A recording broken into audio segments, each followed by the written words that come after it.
Boa noite, a paz do Senhor Jesus, amados. Obrigado, querido. Eu pedi para ele trazer para mim, que senão eu vim com a mão cheia de coisa aqui.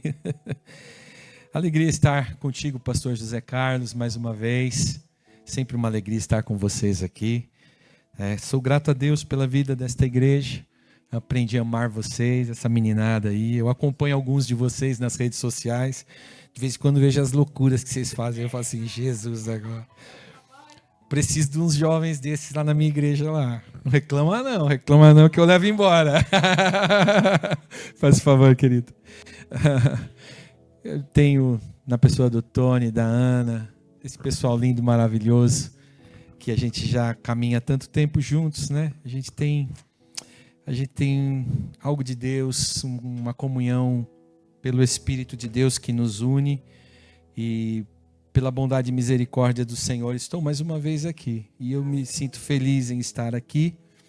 Espero poder, nesta noite, ser bênção na vida de vocês. Amém? Eu confesso para vocês que eu estou um pouco relutante com aquilo que Deus colocou no meu coração para ministrar nessa noite.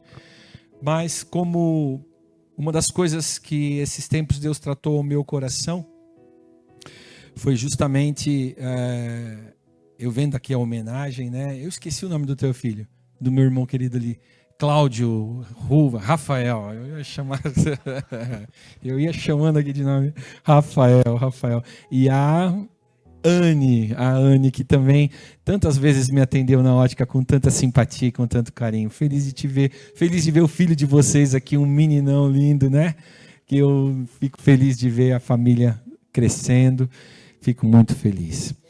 E quando vendo aqui o Rafael fazendo a homenagem à Ana, esses tempos Deus tratou algo ao meu coração e foi algo muito forte ao meu coração, porque eu lembro que eu estava em um tempo de oração e eu ouvi um sussurro nos meus ouvidos e parecia alguém soprando para mim isso e dizia assim: tudo que nós temos é a palavra. Tudo que nós temos é a palavra. A igreja vive porque tem a palavra. A igreja existe porque tem a palavra. Tudo que nós temos para dar é a palavra, né? Por mais generosos que nós possamos ser, por mais bondosos que nós possamos ser, né? O que mais realmente pode nos representar como servos de Deus, como filhos de Deus, o que mais pode realmente nos associar à pessoa de Deus é a sua própria palavra. Tudo que nós temos para dar é a palavra. Então, nós vivemos num tempo onde nós precisamos cumprir muitos compromissos, onde nós precisamos fazer muitas coisas como igreja instituída dentro de uma sociedade, dentro de uma comunidade. Nós assumimos responsabilidades, nós temos responsabilidades na comunidade na qual nós estamos inseridos. Mas a igreja não pode nunca perder e esquecer a referência daquilo que nos torna realmente missionários nesta terra, daquilo que nos torna realmente aqueles que foram enviados por Jesus Cristo. E o que faz isto é a palavra de Deus, é o anunciar da palavra de Deus, é o pregar o evangelho. Por isso o texto que Deus colocou em meu coração para ministrar esta noite com vocês, vou tentar de todas as formas vincular aquilo que Deus colocou no coração de vocês, pois eu creio muito na unção que está sobre a vida da igreja, na inspiração do Espírito Santo que está na vida da igreja. Eu creio muito nisto e eu tento trabalhar o mais fiel possível àquilo que o Espírito Santo de Deus está tratando com a vida da igreja, pois o vosso pastor está aqui, ele vos tem caminhado com vocês, ele tem acompanhado a vida de vocês, né, tem conduzido vocês na caminhada do Evangelho, nessa experiência da fé, e eu espero contribuir com o vosso ministério, com o vosso trabalho, seu e dos obreiros que estão aqui nesta noite, amém? E eu quero ler com vocês o capítulo 4 da segunda carta que Paulo escreveu a Timóteo. E quero ler com vocês alguns versículos deste capítulo, desta carta tão preciosa, de um homem que foi um exímio mensageiro da pregação do Evangelho desde que Cristo o chamou, né? E ele com excelência ele buscou cumprir o seu propósito. Paulo é a maior referência que nós podemos ter para a igreja no que diz respeito à responsabilidade que nós temos com a sociedade que nós estamos inseridos. Nós temos muitas responsabilidades, mas a maior delas é aquilo que Paulo nos ensina um pouquinho aqui nesse capítulo que nós vamos ler aqui. Capítulo 4 de 2 Timóteo, versículo 1 diz assim, eu vou ler na versão, aqui eu acho que eu estou na versão A21, século 21, não sei se tem, pode deixar qualquer versão que tiver aí, não tem problema. Eu te exorto diante de Deus e de Cristo Jesus, que há de julgar os vivos e os mortos, pela sua vinda e pelo seu reino. Versículo 2, prega a palavra. Repete comigo, prega a palavra. Insiste a tempo e fora de tempo, aconselha, repreende e exorta com toda paciência e ensino. Porque chegará o tempo em que não suportarão a sã doutrina, mas, desejando muito ouvir coisas agradáveis, ajuntarão para si mestres segundo os seus próprios desejos. E não só desviarão os ouvidos da verdade, mas se voltarão para as fábulas. Tu, porém, sê equilibrado em tudo, sofre as aflições, faze a obra de um evangelista e cumpre o teu ministério. Até aqui. Amados, nós precisamos vislumbrar diante de todas as questões que nós precisamos resolver na nossa vida como igreja, e não são poucas as nossas questões, e parece que cada vez elas são mais contundentes, cada vez elas são mais relevantes, né? A igreja está realmente assumindo um papel, um posicionamento na sociedade, de uma referência, de se tornar uma referência, né, de alguma coisa. E eu espero que a referência que as nossas igrejas estejam assumindo, sejam realmente a referência de generosidade, seja realmente a referência de um amor intrínseco, verdadeiro, no qual nós possamos refletir algo que realmente faça diferença nas vidas das pessoas, até porque nós vivemos numa sociedade na qual dizer eu te amo está ficando fugaz, está ficando relativo. Eu te amo até que, né, eu te amo enquanto, eu te amo por causa. Então nós ouvimos que muitas vezes o amor ele está subjugado, ele está submetido, né, a muitas outras questões. Então nós precisamos compreender que nós precisamos ser uma referência de amor, uma referência de generosidade, e nós precisamos realmente refletir aquilo que vem do coração de Deus, pois Ele é amor. Deus é bom o tempo todo, Ele é generoso. Se tem alguém que sabe se doar, se tem alguém que sabe se entregar, se tem alguém que sabe ser resiliente, esse alguém é Deus. E Ele prova isso com a sua palavra e com o seu caráter, se colocando à disposição de nós miseráveis pecadores, homens e mulheres que nascemos no pecado, que vivemos no pecado, que precisamos todos os dias contar com a bondade e com a misericórdia de Deus, porque se não fosse a misericórdia de Deus, nós já havíamos sido consumidos. Então Ele é esse Deus bondoso, Ele é esse Deus generoso, Ele é o amor que nós precisamos refletir. Mas a igreja precisa entender com qual forma nós vamos realmente refletir a generosidade, a bondade e o amor de Deus. Como é que nós vamos mostrar isto para o mundo? Como é que nós revelamos isto para o mundo? Irmãos, nós precisamos tomar muito cuidado para que a igreja não se converta, né, em algo que esteja tentando fazer a partir dos seus próprios princípios a transformação do mundo.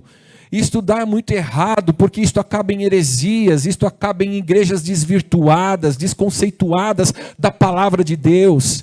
Então nós precisamos trilhar um caminho de ensinamento bíblico pela palavra de Deus, para que tudo que nós fizermos esteja glorificando a Deus e cumprindo o propósito da igreja.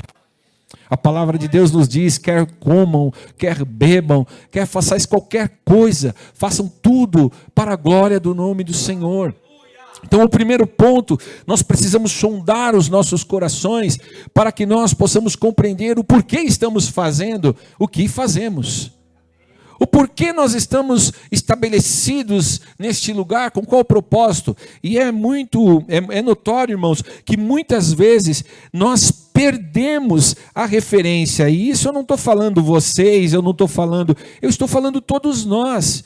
Eu estou falando que todos nós, por muitas vezes, nós perdemos as referências que nós precisamos manter em nossas vidas para realmente conseguir mostrar para o mundo a verdadeira essência do amor, a verdadeira essência da generosidade. E Paulo, quando está aqui tratando com a vida de Timóteo, que era seu discípulo amado, aquele a quem Paulo escolheu a dedo para passar para ele a maior parte dos seus valores principais como cristão e como pregador do evangelho, né? Timóteo era essa pessoa que Paulo enxergava como alguém que tinha temor a Deus, como alguém que tinha sido ensinado desde a sua adolescência, desde a sua infância, na verdade, por sua avó, por sua mãe, né, a ser um bom cristão. E ele guardou isso no seu coração, ele guardou isso na sua vida, e ele se conduziu dessa forma, para então chegar neste tempo e receber da parte de Paulo, o grande apóstolo de Jesus Cristo, o direcionamento para a continuidade de um ministério. Isso aqui é uma coisa tão interessante, tão importante, irmãos, que nós precisamos entender. Eu, esses tempos, estava falando numa reunião de obreiros na nossa igreja e eu dizia para eles: irmãos, nós estamos numa corrida de revezamento, né? Nós vamos passando o bastão. Houve o meu tempo, houve o tempo da Ana, houve o tempo do pastor José Carlos, né? Hoje nós já não corremos com tanta vitalidade, não corremos, mas temos a experiência, né? Temos alguma coisa que é inerente da nossa idade, que faz parte da nossa idade, mas nós precisamos entender que nós vamos passando o bastão, nós vamos dando, ensinando e delegando, né? E dessa forma é que nós vamos edificando a igreja. E por isso, quando Paulo começa esse tratamento com Timóteo, é interessante a forma que Paulo usa, a expressão que Paulo usa, que ele diz: eu te exorto. É uma palavra solene, é uma palavra desafiadora, é uma palavra que Paulo usa como se expondo o âmago da sua alma, para que aquele a quem ele estava confiando a pregação do evangelho, que a partir dali ele já não teria mais condição. Nós estamos lendo o capítulo 4 da segunda carta a Timóteo, de Paulo a Timóteo, aonde Paulo praticamente, depois do versículo 6, 7, Paulo praticamente vai se despedir da sua vida, onde Paulo vai dar as últimas palavras enquanto vivo ainda. Então nós precisamos compreender que ele puxa do âmago da alma essa expressão a Timóteo: eu te exorto diante de Deus e de Cristo Jesus, que há de julgar vivos e os mortos pela sua vinda e pelo seu reino. Prega a palavra. Prega a palavra. Sabe, muitas vezes, irmãos, nós estamos encontrando caminhos para edificar e construir a igreja, a comunidade da fé na qual nós estamos inseridos, mas nós estamos esquecendo de trazer do âmago da nossa alma o ensinamento de uns para com os outros, da insistência que nós precisamos ter em pregar o evangelho. Nós estamos muitas vezes achando muitas formas de tentar atrair as pessoas para a vida da igreja, mas Paulo, ele fala algo muito interessante aqui. Ele diz assim: olha, é Cristo quem há de julgar os vivos e os mortos pela sua vinda, ou seja, pela mensagem do evangelho.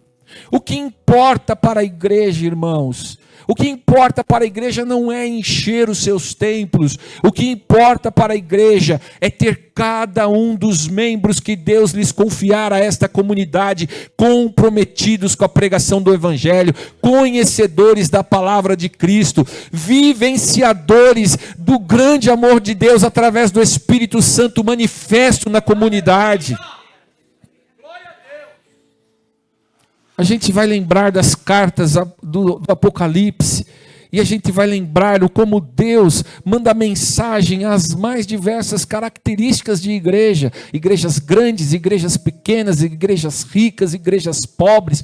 Todas elas, Deus tinha uma referência de cada uma delas. Deus sabia no que elas eram boas, Deus sabia no que elas eram ruins, Deus sabia no que elas precisavam, Deus sabia do que elas tinham em excesso, Deus sabia do que elas faziam de certo, Deus sabia do que elas faziam de errado, porque esse é o Deus da igreja. Este é o Senhor da igreja. Ele tem multiforme maneira de trabalhar, ele chama cada um dentro da sua função, cada um dentro da sua característica, mas nós nunca podemos perder a referência, que sempre seremos chamados para insistirmos na pregação do Evangelho. Aonde nós estivermos, nós precisamos estar preparados para sermos pregadores do Evangelho. Eu hoje aqui neste púlpito, eu sou um bispo, eu sou um pastor. Eu sou alguém que estou compartilhando com a igreja a experiência da palavra. Mas é importante que nós entendamos que eu aqui hoje, eu não sou um pregador do Evangelho. Eu sou pregador do Evangelho lá fora. Eu sou pregador do Evangelho quando eu estou falando de Jesus lá fora. Quando eu estou, e é interessante porque parece que os nossos fluxos, todos eles fazem com que nós trabalhemos arduamente para trazermos as pessoas para dentro da igreja. Mas é verdade que nós, os nossos cultos, as nossas reuniões, todo o movimento que o Espírito Santo faz na vida da igreja, deveria ser para preparar a igreja para ir lá para fora. Deus deixou isso tão nítido, irmãos, tão nítido, que Deus por 3 vezes destruiu o templo de Israel. Deus por 3 vezes, e da última vez que ele destruiu o templo, ele disse: jamais ninguém edificará novamente este templo. Porque nós precisamos entender, como ele fala para a mulher samaritana, não é nem nos altos, não é nem em Samaria, não é nos templos dos altos, não é no templo de baixo, não é no lugar. Deus está procurando os adoradores que o adorem em espírito e em verdade. Aqueles que estão prontos e dispostos a se colocarem à disposição da necessidade daqueles que carecem ouvir a pregação do Evangelho. Parece que nós estamos vivendo num tempo onde nós dizemos: mas será que é possível ainda existir pessoas que ainda não ouviram a mensagem do Evangelho, a pregação da palavra, com tanta informação, com tanta condição que nós temos hoje de propagar a palavra através das redes sociais, através das mídias, enfim.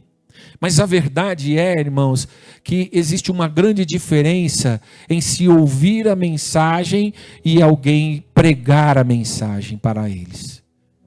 Muitas pessoas ouviam falar de Jesus, mas a experiência deles com Jesus era uma experiência superficial, sem vínculos, sem essência, sem a essência do amor, da generosidade que vem através daquele que prega o Evangelho. E a partir dessa condição, irmãos, muitos deles acabavam não deixando a mensagem do Evangelho entrar em seus corações, a ponto de, em algum momento, quando a palavra do Evangelho entra na sua parte mais dura, que é o arrependimento do pecado, a busca da mudança de vida, então aí eles pegam e todos eles saem. Aí é onde se faz necessário o pregador. Porque é o pregador que vai abrir o entendimento. Nós vemos isso muito nítido quando Filipe é enviado a pregar para aquele eunuco da rainha de Candace, e ele está lá pregando o evangelho. Quando ele chega perto daquele homem, ele pergunta para aquele homem: você entende o que você está lendo? A palavra estava na mão dele, ele estava lendo a palavra, mas ele não conseguia compreender. Faltava o que ali? Faltava o pregador. Faltava o pregador. Muitas pessoas estão buscando a religiosidade para suprir suas necessidades. Mas nós somos pregadores da palavra que liberta, que transforma, da palavra que traz o pecador arrependido aos pés de Jesus para uma transformação de vida.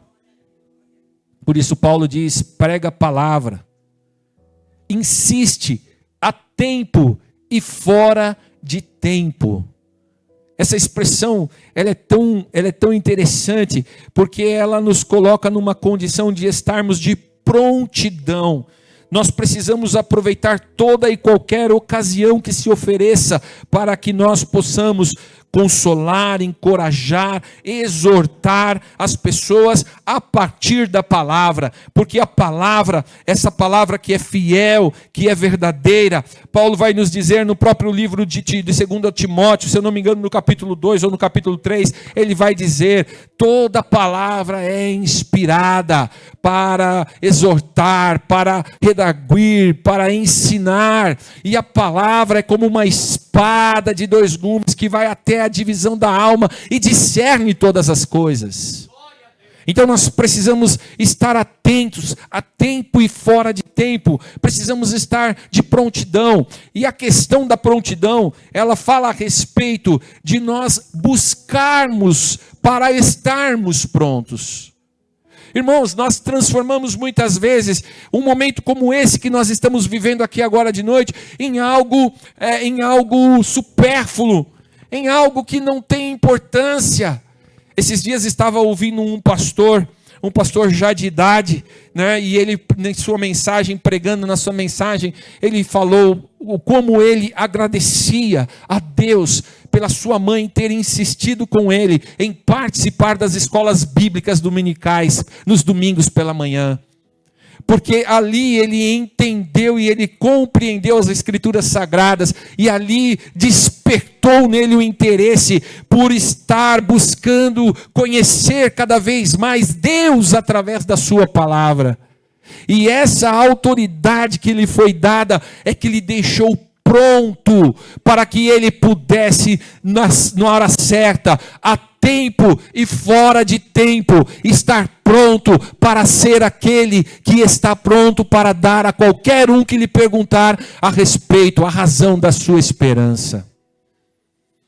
Tem crentes que não sabem dizer para as outras pessoas qual é a sua esperança. Por isso eles convidam as pessoas para vir para a igreja, ganhar um presente, receber uma bênção, receber uma oração. A igreja precisa estar pronta para dizer a todos quantos lhe perguntarem qual é a razão da sua esperança. A razão da minha esperança é que eu, um miserável pecador, estava indo para o inferno, não tinha como ser salvo, mas Deus, no seu grande amor, Deus que amou o mundo de tal maneira, mandou o seu Filho unigênito para que todo aquele que nele crer não pereça, mas tenha a vida eterna.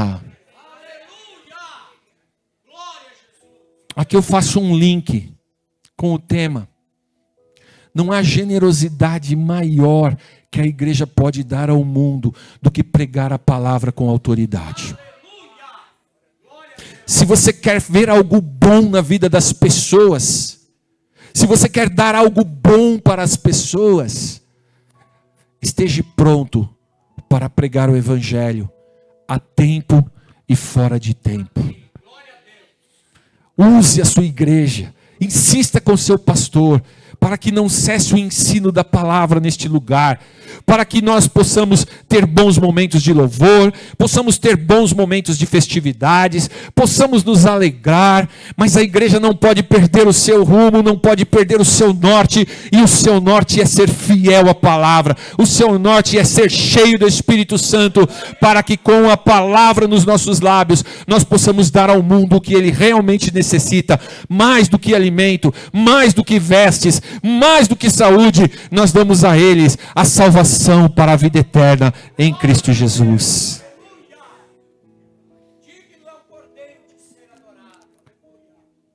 Nós precisamos pregar aconselhando, repreendendo, exortando com toda paciência e ensino. o caráter da igreja, o caráter generoso da igreja, o caráter de amor da igreja, é aquele caráter que não fica, não volta atrás, mas persiste. Não tem ninguém perdido. Você tem que pregar uma vez, 2 vezes, 3 vezes, 10 vezes, não importa. A igreja não pode se associar ao caráter do mundo. O caráter do mundo é assim que diz: ah não, pisou na bola comigo uma vez, já era. O caráter de Cristo não é esse. A palavra de Deus nos diz que Ele foi fiel e fiel até a morte, morte de cruz, a pior de todas as mortes. Por isso o caráter da igreja, o caráter de generosidade, de amor da igreja, é o caráter de quem insiste. Você pode ouvir de uma pessoa: ah, esse não tem jeito, esse é mentiroso, esse é enganador. Ou até se for na cruz, na hora que estiver na cruz, ainda ali haverá solução. Se você não desistir, se você insistir, ensinando, amando, exortando. As palavras, hoje em dia, nós vemos que Paulo depois vai começar a falar algo muito importante. Ele diz ali no versículo 3, porque chegará o tempo em que não suportarão a sã doutrina. Parece que exortar se transformou em algo, se nós o fizermos com arrogância, sim, será ferimento aos ouvidos, será ruim. Mas se nós o fizermos com amor, como Paulo fala ali, com paciência, e ensinando com amor, então ela será para a transformação da vida. A igreja não pode perder essa característica de ser persistente no ensinar. Nós precisamos entender, irmãos, que nós precisamos, muitas vezes, continuar a caminhada com certas pessoas que o mundo já desistiu. E precisamos ter em mente que dentro da consciência de generosidade de um cristão, dentro da consciência de amor de um cristão, não existe a palavra: eu desisti de você. Nós não podemos desistir, Tony. Nós temos que ir até o fim. Por mais que o mundo olhe para nós e nos chame de tolos, nos chame de bobos, ninguém deixa de ser precioso aos olhos do Senhor. Ninguém vai para o inferno por falta da pregação do evangelho, por falta de um posicionamento de insistência da vida da igreja. Eles só irão para o inferno se eles não se arrependerem dos seus pecados. Daí a importância de nós exortarmos pela palavra. E hoje parece que ficou: nós temos que aceitar tudo, porque senão eles vão sair. Estamos totalmente enganados. O que liberta é a palavra. E conhecereis a verdade, e a verdade vos libertará. Falar a verdade não é ofender, falar a verdade com amor, com sabedoria, é libertar. O problema, irmãos, é que nós estamos vendo tantas pessoas construindo conceitos humanos e querendo associá-los a verdades bíblicas.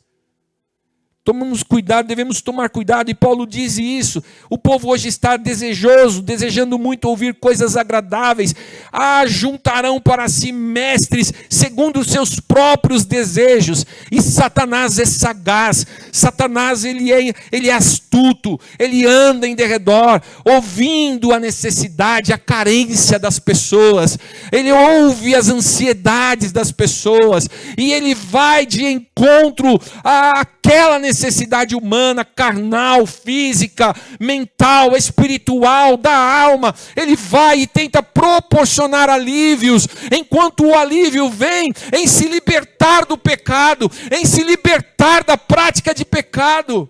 Mas o diabo não, ele vem querendo associar, criar associações para dizer que não, em Deus já está tudo perdoado. É verdade, Deus perdoou todos os nossos pecados e Deus é tão misericordioso que Ele pega os nossos pecados e lança no mar do esquecimento e jamais se lembra deles. Mas é importante que nós venhamos compreender, Deus se esquece, mas nós não. Nós não nos esquecemos do prazer que aquele pecado nos dá. Nós não nos esquecemos de como aquele pecado massageia o nosso ego, a nossa alma. Então nós nos conduzimos como o povo de Israel no deserto. Olha o que é interessante de a gente ver do que é que eles tinham saudade. Eles tinham saudade de alhos. Enquanto Deus estava lhes prometendo uma terra que manava leite e mel, a saudade deles era de alhos. Ai, os alhos do Egito eram tão bons. E o diabo é tão astuto que ele, quando os 12 espias chegam lá e eles olham aqueles cachos de uva enorme que um homem sozinho não carregava, eles olham aquilo, aquilo enche os olhos dele, mas eles vão para a mente do pecado, eles vão para a mente da escravidão. É isso que o diabo faz. Mas nós precisamos entender, irmãos, que eles estão buscando, e isso faz com que se gerem muitas vozes, isso faz com que nesse tempo eles se desviem, como diz no versículo 4, e eles se desviarão de ouvir as verdades, mas se voltarão para as fábulas. Irmãos, deixa eu dar um alerta para vocês. Toda pessoa que hoje está exercendo influência nas redes sociais, qualquer uma, irmãos, para que você possa realmente colocar peso nas falas dessa pessoa, busque compreender qual é a origem dele, aonde ele está arraigado a sua fé, ele serve a uma igreja, ele está vinculado a algum corpo, ele está debaixo de uma autoridade pastoral. Nós precisamos entender, irmãos, que fábulas serão geradas, muitas pessoas irão surgir com histórias maravilhosas, que irão enganar a muitos, inclusive nós cristãos. Nós precisamos compreender, irmãos, que nós precisamos associar, e uma das coisas que nós estamos fazendo, cometendo como muitos erros hoje, é que nós ficamos tentando justificar a palavra de um com a palavra de outro. Aí nós ficamos buscando, vamos ouvir o que o fulano fala, vamos ouvir o que o ciclano fala sobre isso. Em nome de Jesus, o Espírito Santo de Deus está na sua vida, Ele é o maior professor da palavra. Se tem alguém que conhece as Escrituras sagradas e sabe o que ela quer dizer no grego, no hebraico, no português, no inglês, em qualquer idioma, esse alguém é o Espírito Santo. Ele está à sua disposição. Basta que com amor você abra a palavra, dobre os seus joelhos, leia constantemente, guarde no seu coração a palavra, e a palavra então será o seu alimento, será a sua força. Ninguém te enganará. Fábula nenhuma vai te confundir, porque tu sabes quem é o Deus em quem tu tem crido, tu sabes qual é a referência que realmente aponta para Cristo, qual é a referência que aponta para uma vida que agrada a Deus. Porque não existe homens perfeitos, todos nós somos falhos, todos nós somos pecadores, e todos nós precisamos da misericórdia de Deus. E eu quero encerrar com o versículo 5, no qual ele diz, e aqui está a aplicação da palavra desta noite, para que nós possamos usar todo e qualquer projeto que Deus trouxer sobre a vida da igreja. Como estava falando aqui a Júlia, Deus quer pegar os nossos recursos, como ela estava falando, e sim fazer um grande projeto através da vida da igreja. Por isso que nós precisamos acreditar no projeto da igreja na qual nós estamos inseridos. Precisamos ser fiéis com nossos dízimos, com as nossas ofertas, com o nosso tempo, com a nossa oração, com a nossa dedicação. Porque este projeto é um projeto de Deus. E nós precisamos entender que Deus vai fazer muitas coisas para que nós possamos cumprir a nossa missão. Eu gostaria de receber uma revelação e poder dizer para o pastor José Carlos aqui nessa noite, a missão de Deus para a sua igreja é essa. E você poderia andar em paz, porque tu já saberia, mas eu não sei qual é, pastor. E até que Deus vá revelando, até que Deus vá cumprindo na vida da igreja, todos nós devemos estar atentos, insistindo na pregação da palavra, exortando com fé e amor aqueles que perecem e carecem. E ele vai dizendo, para que nós possamos então ver a missão da igreja se completar, irmãos, nós precisamos seguir este conselho de Paulo a Timóteo. Versículo 5 ele diz: tu, porém, sê equilibrado. Irmão, o que está cheio de crente doido por aí, irmãos. O que está cheio de doideira por aí hoje, meu Deus do céu. A gente está vendo tanta coisa, irmãos, tanta coisa. De vez em quando, pastor José Carlos, a gente parece que a gente tem que dar um reset na igreja. Não, para tudo. Por amor de Deus, para tudo. Arranca tudo. Vamos voltar ao primeiro amor.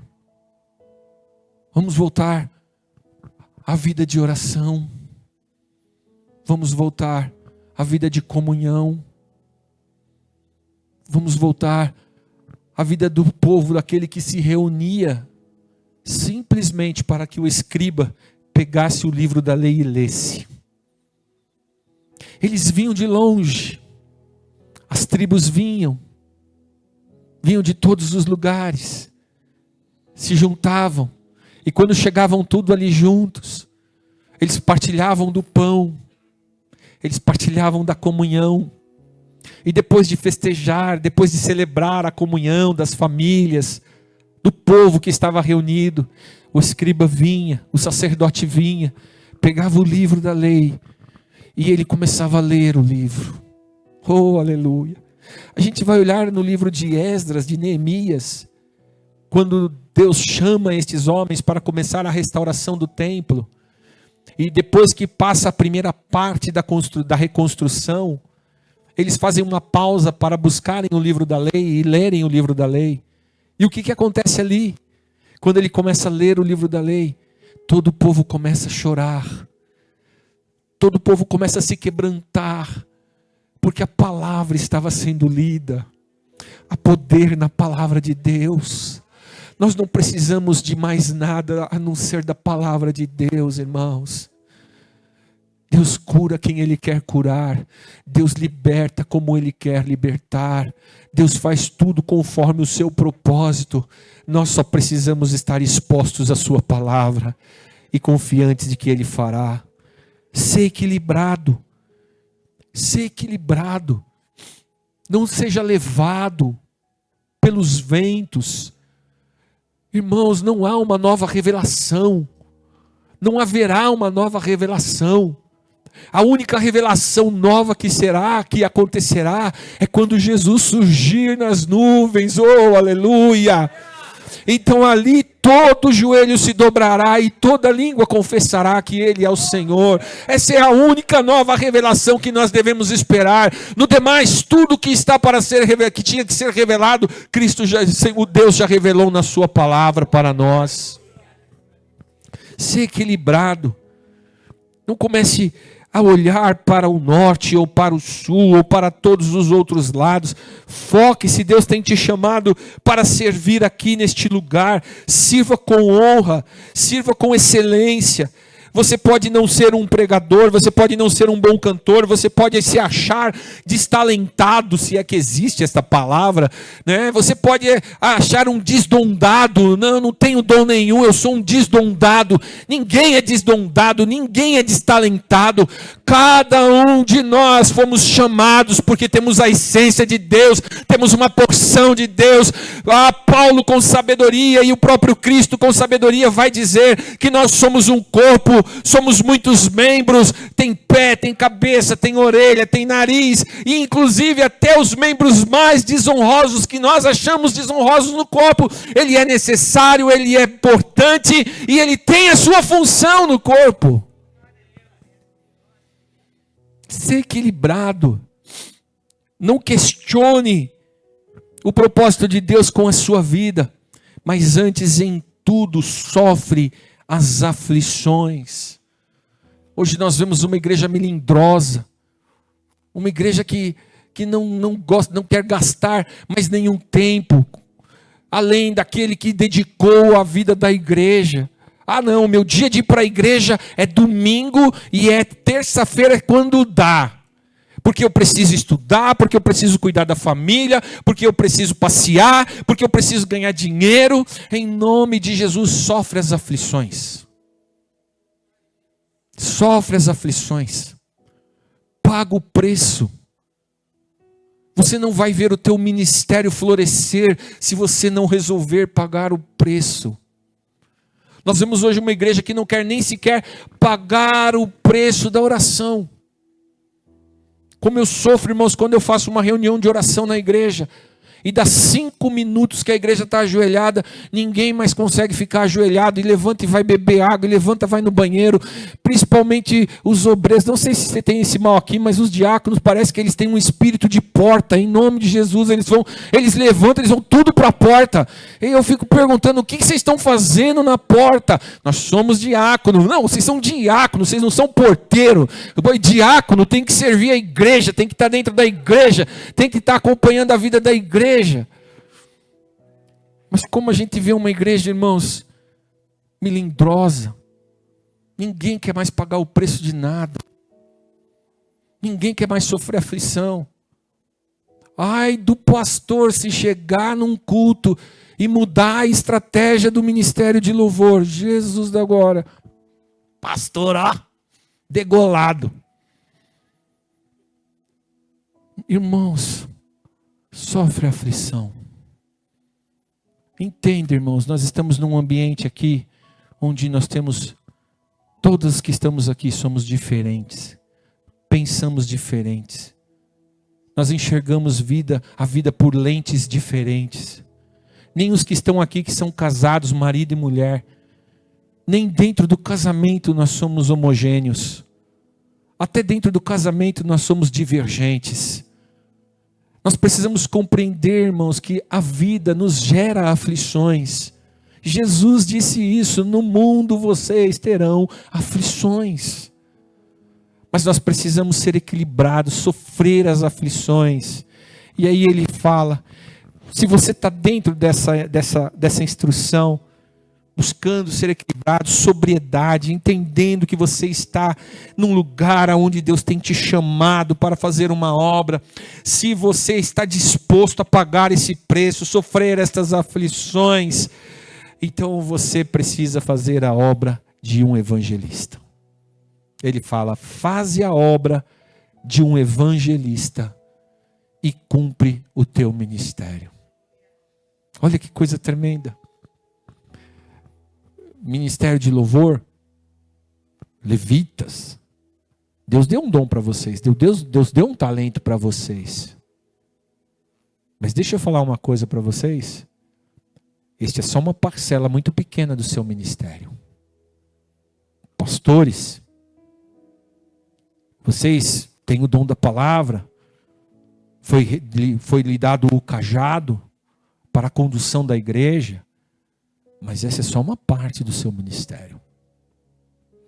Porque, segundo Paulo fala a Timóteo, o maior ministério que nós precisamos cumprir, a obra que realmente nós precisamos fazer enquanto igreja de Jesus Cristo, e não instituição humana, mas igreja de Jesus Cristo, é ser evangelista. O que é o evangelho? O evangelho é Jesus. Você está pronto para falar de Jesus?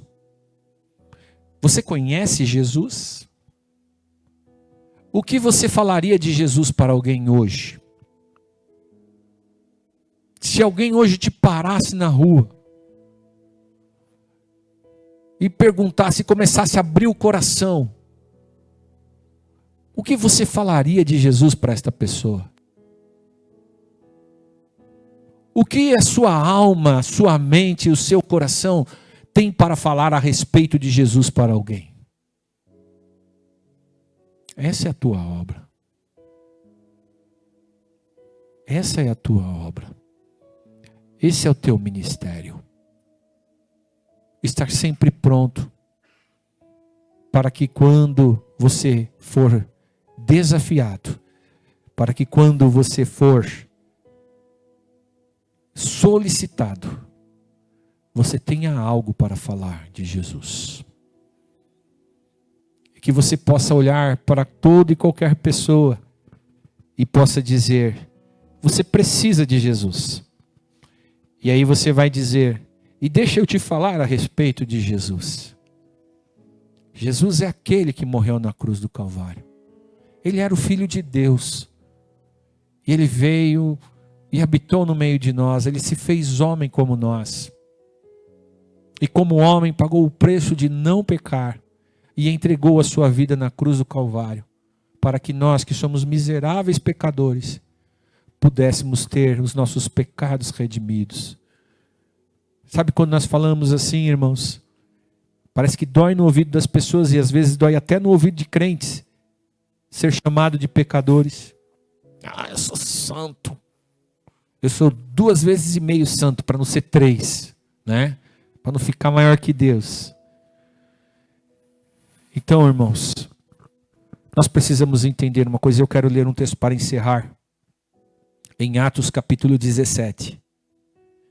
E este texto ele é muito importante para você compreender a importância de você estar pronto, de você estar preparado para exercer com excelência a generosidade, a essência do amor que está em Cristo Jesus. Atos capítulo 17, versículo 30. Diz assim: no passado, Deus não levou em conta a ignorância das pessoas acerca destas coisas, mas agora Ele ordena que em todos e em todo lugar se arrependam, pois Ele estabeleceu um dia para julgar o mundo com justiça, por meio do homem que Ele designou, Jesus, e mostrou a todos quem é esse homem ao ressuscitá-lo dos mortos. Olha que coisa tremenda esse texto, irmãos. Oh, aleluia.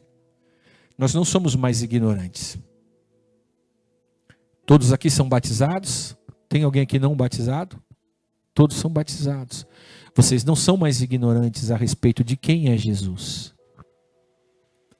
Por isso, irmãos, nós precisamos entender que a mensagem que nós temos para pregar não é uma mensagem de beatitudes apenas, mas é uma mensagem de arrependimento. Para pregar a mensagem de arrependimento, nós precisamos ter o amor de Deus no nosso coração, porque senão nós nos tornamos juízes. Nós julgamos as pessoas. O maior embate que a igreja está vivendo nos dias atuais é como é que nós vamos inserir as pessoas do movimento LGBT dentro das nossas igrejas. Se nós não aprendermos com Jesus como conviver com todo mundo, nós vamos julgar, nós vamos punir e nós vamos mandar para o inferno muitas pessoas. Porque nós não estamos prontos para exortar e pregar com autenticidade a pregação do evangelho que leva o homem ao arrependimento. Porque essa é a essência da pregação do evangelho. O evangelho é bom, o evangelho cura, o evangelho transforma, o evangelho liberta, o evangelho prospera, o evangelho abençoa, mas o evangelho converte. O evangelho transforma o homem. Quem chega até Jesus não continua sendo o mesmo. E se esta é a mensagem que nós temos em nosso coração, então a essência do amor de Deus está derramada em nossos corações. E nós então temos algo para dar àqueles que esperam com grande expectativa a manifestação dos filhos da luz. Curve sua cabeça.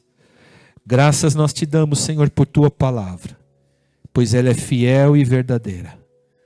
E ela está liberada sobre nós pelo teu Espírito Santo. Vivê-la é o grande desafio que nós temos. Por isso, Senhor, encontra cada coração e cada mente nesta noite, neste lugar.